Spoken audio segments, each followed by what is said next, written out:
We got plugged into a young marrieds group and absolutely loved it. Had a fantastic experience just getting to know people, getting to learn a little bit. It was focused explicitly on marriage and how to strengthen your marriage. And we were newlyweds and we just wanted that. We wanted people pouring into us, and we also wanted friends.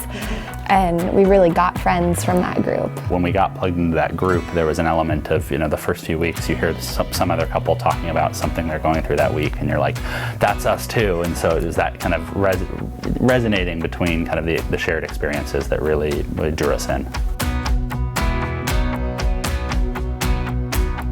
So we had a conversation, and at the time we lived in this tiny apartment, about could we host the small group in that apartment. And over the course of the summer, we were just praying about it and thinking about it. And we're like, yeah, we think we're supposed to do this. This has been a meaningful experience for us in a way that God has allowed us to pour in and plug into this church, and also just develop community in a new place. And we feel like we can continue that on and give that to other people.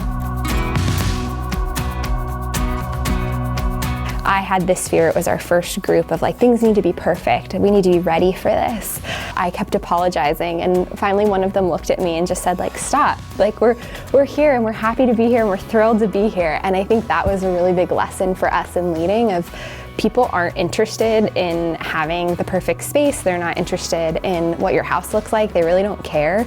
But they were just coming for the community and coming to learn. And that was beautiful for me as someone who cares about the optics. That really was an important lesson.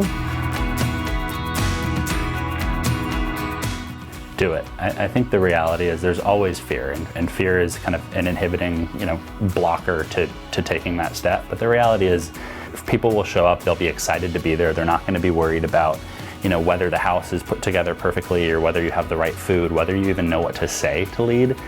They're there to make friends, to build community, and to experience the church, capital C. And so I think it's jump in and lead.